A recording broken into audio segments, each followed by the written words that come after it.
So, on today's episode, we have a little bit of that Kenyan influencer drama that we know and like, but this time it's involving a little bit of fatherhood. We have some guys thinking that they can change for other people. We have a bunch of internet trolls that apparently live very different lives in reality, and we have a little bit of that Hoe-Economics. But before we get to that, I want us to start things off by answering a very quick question, or at least helping me answer a very quick question. Now, I was asked this question and it reads, why do men find it so hard to plan a date? What's so difficult about planning one? What is all the confusion about? And if you're a guy and you've taken a bunch of babes out on dates before, you know the answer to this very, very easily. The answer is, we honestly just don't know. To be honest, that's the answer. That's the most general way to put this answer across. To answer all of these 3-in-1 questions that have been thrown here, you just need to conclude it by saying, we guys do not know. Because why do men find it so hard to plan a date? It's simple. Because we don't know where it is that you want to go. Not unless if you said, if you were to take me out on a date, I'd like to go to this place, meaning that you're, not a random person I met, then we won't know where to take you. We might probably ask you if you're into seafood, if you like Chinese, if you like Ethiopian or some shit. Then maybe, it can give us a bit of a ballpark. But for the most part, we don't know where to take you. What's so difficult about planning one? We don't know if you want it casual or if you prefer it official. We do not know if you like the traditional type of date where you're taken for a meal and maybe a quick fun activity where you guys probably won't dirty yourselves up. Or maybe you prefer a movie, which is also a little bit more old school. Or maybe you prefer something a little bit more new school, like, taking somebody to the animal orphanage, or if you're in the West, the zoo. We do not know if you prefer go-karting over going for, say, a concert. We do not know if you prefer bungee jumping over, swimming. So we'll probably just try and do a ballpark estimate and we'll still end up with the same standard, let me take you for dinner type shit. And yes, that's where all the confusion is. That's where it is. We do not know where to take you. And you can come and say, why don't you go and tour and find out places? And well, while you might be right, we probably should do that, our money is being used on other things. We have to handle the big bills in the future, so maybe some of us actually want to save it. And, we like to have fun in a very low maintenance way as guys. Not unless you're talking about stuff like road trips and shit. So we don't get to tour that much, but we do not mind trying out new places where you can go and sleep so that, we can take our dates there and we can smash. Which is why I don't prefer dates. I prefer the quick Netflix and chill. I know my place. The only thing I have to worry about is the meal and maybe the movie option. But besides that, you know very well what you're gonna do. She's gonna come to you, gonna feed her, and then you're gonna fuck her properly. Just like that. But then again, I don't think most people are cultured like that. So I'm gonna leave it at that. Then I can finally start this podcast by saying none other than, welcome to Breaktime on West Side, your number one Breaktime podcast, coming to you from Nairobi, Kenya. The man on the mic is a man who still wonders why oral sex does not give you a body count. He's a man who used to think that bukkake was a Japanese form of martial arts. He's none other than your tall, dark, and mildly handsome man, Sir Denver B. The show is Tweetstreet, the show where we take a deep dive into Twitter, pull up a couple of tweets and break them down a little bit. Now, as usual, the drill is pretty simple. If you know the drill, then you can repeat it after me. If you don't know the drill, then you can listen to me as I tell it to you like this. Because it's a very simple way of just knowing that you can contribute to the entire discussion that we have on Tweetstreet. And it goes like this. You see that tweet, you like that tweet, you want us to discuss that tweet, you send that tweet. You send it to the DMs of @BagakaTheD, which happens to be my personal Twitter handle, where I get to pick it up and I get to handle it accordingly from Twitter. On Facebook, on IG, if it happens to be one of those screenshots, one of those screen grabs that you happen to have noticed and you figured, let's talk about it, then you can send it to @Breaktime on Westside on Facebook and on Twitter, and we will take it from there and I will handle it accordingly. Now, I want to get into the tweets without much haste, but before I get to that, we need to talk about Jackie Maribe and Eric Omondi. Now, for those of you all that don't know who or what those are, well, Jackie Maribe is a former media personality. She was on TV quite a bit. People were ogling over her a couple of years back. And Eric Omondi is a comedian who just so happened to have smashed Jackie Maribe. Now, apparently, they have a son together. Apparently, or at least allegedly. Because over the past few days, for the people that aren't part of Kenyan Twitter and the Kenyan online space, then you probably wouldn't know that these two have been having a bit of a back and forth. Now, Eric Omondi was trying to promote some shit with some babe and they used a fake pregnancy, and Jackie just so happened to get into that mix and fire a bit of bile, trying to show how much of a deadbeat Eric Omondi is. Now, this guy decided to fire back in the worst way possible by claiming that he has never been sure about whether that son is his because he's been asking for a DNA test for the past 7 years because the child is 7 years old and he hasn't gotten one. And if this is what cloud chasing is, this guy is taking it to the absolute max. Because I feel like at this point, this guy is going all no holds barred and shit. Like, how is it that y'all are bringing this shit up to the public? Can't you discuss this shit in private? Like, I actually have to side with the public on the whole bit of why are you dragging your son into whatever cloud chasing drama that both of you have. And honestly, I'm not a fan of siding with the public. And I hate admitting that, but at this point, I have to side with the public because I feel like this is utter BS. Like, y'all can have your fights and your angles, but you don't have to bring them to the public limelight. But I can get that this guy was probably trying to, show his dominance and shit, but to what end though? But that aside, like that's the baseline of my rant for today. Now, a certain other personality in this country known as a Kothe just so happened to have chimed in about a day later, and she decided to give one of the most toxic lines I have ever heard a grown woman saying. She came out and she was actually defending Jackie Maribe, and she was like, you know what? You should take responsibility for that kid nonetheless, young man, because it's the women that usually choose the baby daddies, and sometimes you just have to take responsibility. Now, don't get me wrong, but I have mentioned this statement before. Actually, in my earlier days of podcasting back in 2019, I used this statement before because a babe told me this, and it was during an episode when I was busy talking about how babes nowadays can very easily make you seem like you're the father or sort of force a baby on you as guys. And I spoke about it and some people felt a bit left field about it, and people were coming out to object and they were like, no, sometimes it's beyond the girl's control, blah blah blah. And I've had this discussion multiple times, but this is a fully grown woman who's not even in her 20s or her 30s, and she's coming out to say this exact same shit. Now, the difference is, with this woman, she is using it as a point of trying to defend Jackie and whatever decision she might have made in terms of not doing the DNA test to still justify Eric being a father to this kid. And I feel like that's absolute bullshit. I feel like if you want to make that justification, use anything else but this. When I was being told this, I was being told this as a point of caution because I was talking to a friend of mine, and I'll even repeat the story. I was talking to a friend of mine, it was a babe friend of mine, and we're busy talking about babes, and at some point she straight up told me, Denver, women choose their baby daddies, alright? Women choose their baby daddies. And because you can be such a great guy, some of these babes might actually look at you and think of the idea of actually having a kid with you or having a kid from you and be like, you know what, it's actually not a bad idea. So make sure you are safe with all of this shit, alright? This was a babe that was telling me this, and she was saying it from a point of caution. And I will use the same exact caution on my fellow men. Please, make sure you go and get that DNA test because niggas, shorties choose their baby daddies. Like, there's shorties who've gone and fucked bum niggas and gotten a well-to-do guy to take care of that baby.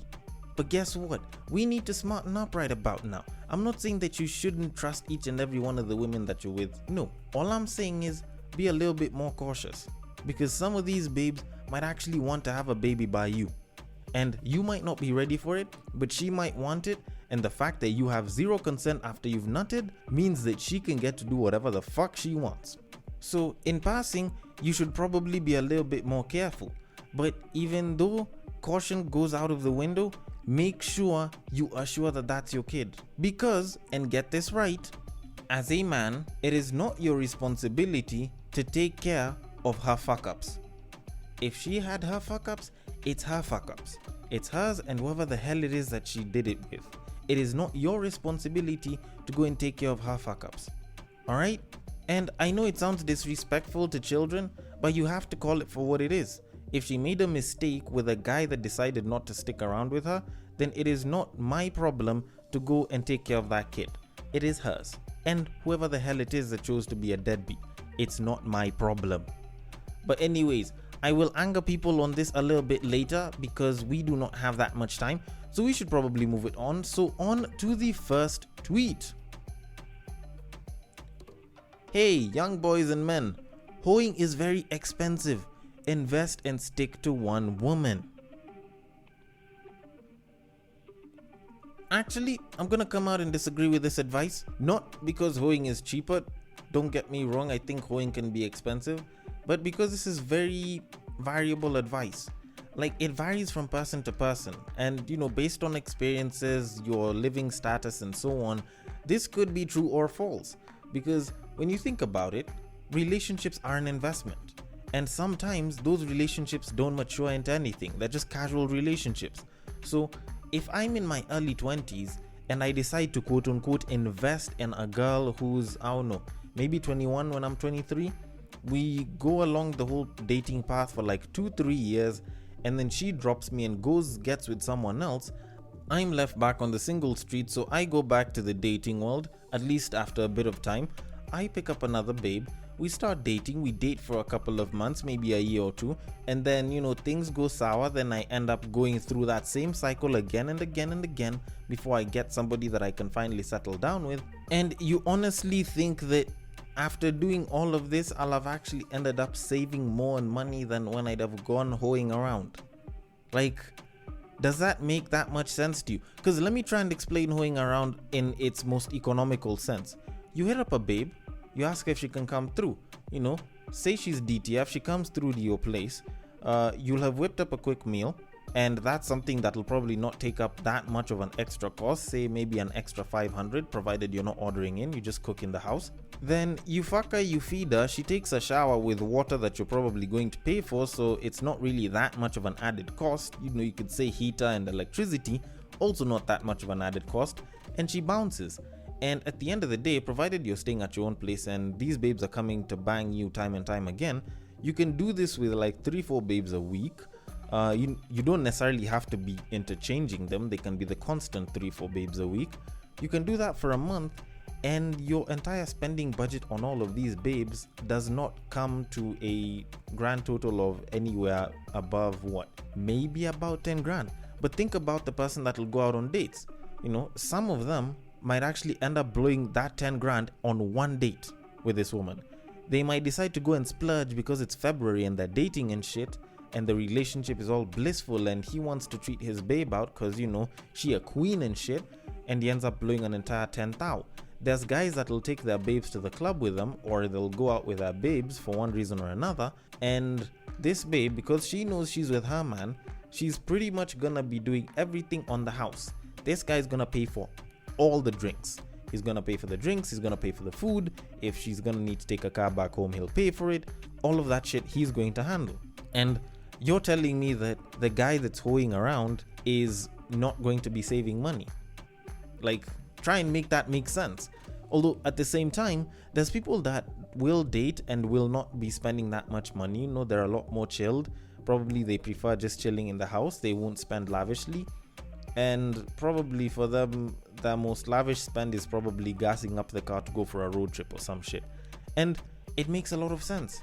Yes, some of those people might not end up spending that much in relationships. But at the end of the day, whichever way you look at it, you have to accept that it's actually very dependent on the situation that you're in. There's people that'll be hoeing and they'll be blowing stacks of money. There's people that'll be in relationships and be blowing stacks of money. So it's a question of, are you in the best financial situation for what it is that you're doing? Because if you're hoeing on an expensive level and you don't have money, you're screwing yourself. If you're getting into a relationship thinking that it's gonna be a no-cost benefit, then you're screwing yourself. Because at the end of the day, both have their own levels of investments.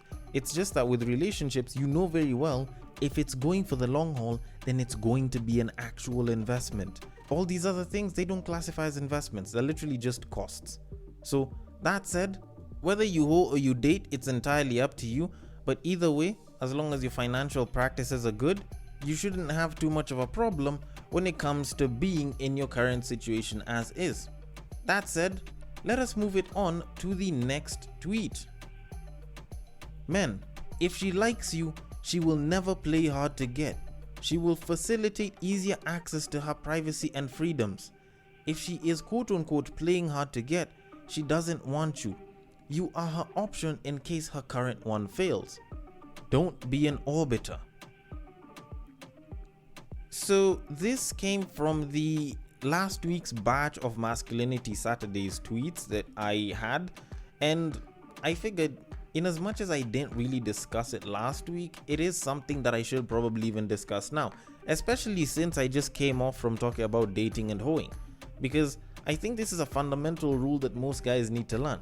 This whole thing of playing hard to get, I don't know, like I've never really believed in it. For the past probably 8, maybe 9 years, I've been thinking of it as absolute bullshit.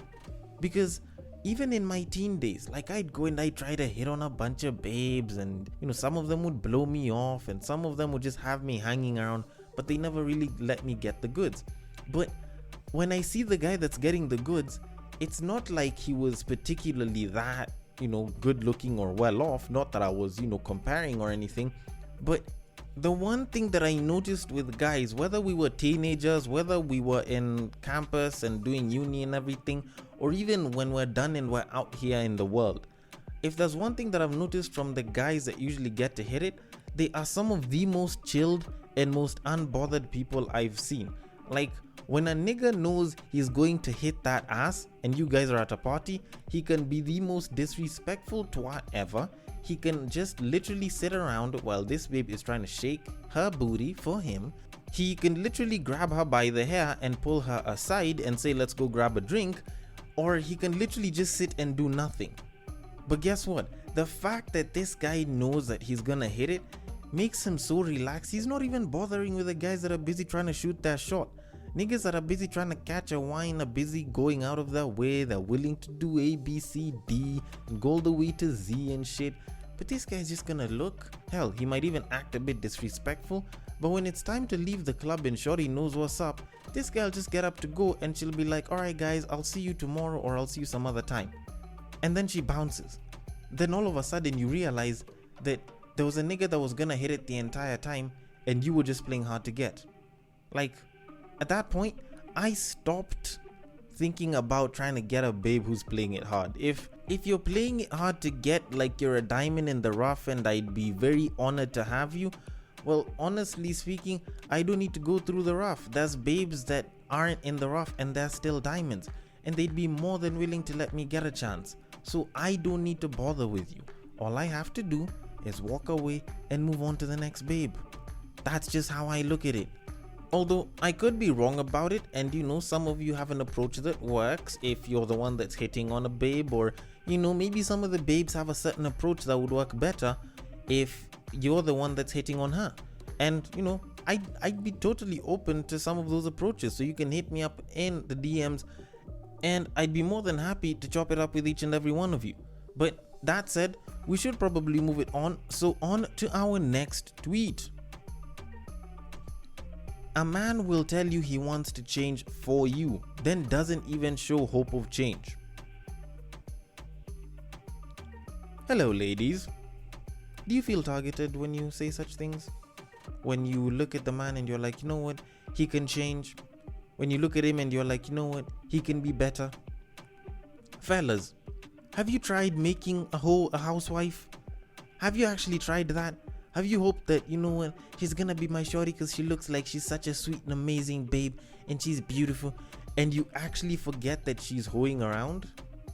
Like, people need to start accepting that people who are in the streets, not unless if they themselves choose to get themselves out the streets, they will continue being in those streets. Whether you put a suit on them and you put them in an office, whether you take them and you put a ring, whether you decide to go and rework the entire house and make it more habitable for human beings, if they are from the streets and they do not want to leave the streets, then they will remain in those streets. And it's something that I see people doing so much. People believing that they can change somebody. No, you cannot turn a hoe into a housewife. No, you cannot turn a cheater into a faithful man. If they do not choose to do that on their own, then you cannot do shit for them. So you might as well either wait for them to turn into that or move the hell on, kind of like the way I'm just about to do. But you being deluded into thinking that you can actually change them, don't play yourself like that. Don't play yourself. Anyways, I think we have a little bit more time, so I think I can squeeze one more tweet there. So on to the last tweet. If you're so happy with your low maintenance babe that you have at home, why come online to antagonize the rest of us? Well, I believe this is a question that was directed to the men, and honestly, because I am not one to do this, I honestly do not know how to answer it. Although actually no, I think I do kind of do this. I have had a situation where I was like in this really good kind of thing with somebody, and I was still antagonizing people online to a certain degree. Like, I didn't let my demeanor on social media change simply because I had somebody with me at the time. Because if you're saying that that's supposed to be the case, it's like saying that the whole antagonizing each other thing is something that's only for single people, and more so single guys, which I think is absolute bullshit. Because when you think about it, the whole real bad bitch give a fuck about no nigga came from babes that are in relationships. These same babes are the same exact ones saying that they will not pay a single bill, yet in reality they are the ones that are splurging hundreds and thousands of dollars on their partners.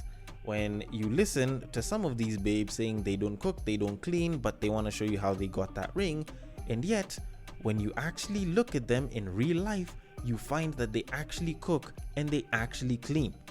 Don't get me wrong, people like to lie on the internet, because at the end of the day, the internet isn't exactly a real place. And to quote Dave Chappelle, Twitter isn't a real place. So for some people, because they thrive off of such, they will continue doing it. For others, probably because they haven't gotten into something good, they will continue to thrive up until they get into something good with somebody, then they'll probably lay off it. But at the end of the day, the ones that do not change, whether they're in a relationship or situationship, something good or something bad, are definitely going to be the ones that everyone is going to continue listening to, because at the end of the day, consistency. But then again, I could be wrong about everything, so I want your thoughts on this. The DMs are open on Twitter. It is at BagakTheD, which happens to be my personal Twitter handle.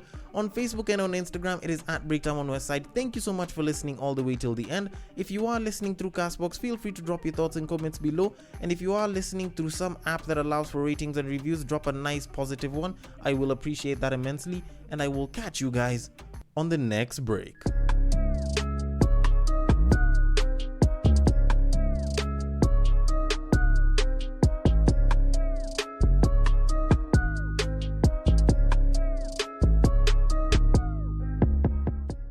Ah, shit. It's episode 69. Damn it. This would have been a very good time for me to act like a babe and flip the script a little bit or some shit. But then again, I guess since I did do the whole flip the script thing in Battle of the Sexes, maybe it was time for me to actually correct it in this episode. Oh well, episode's already done. They're just gonna have to listen to it like that.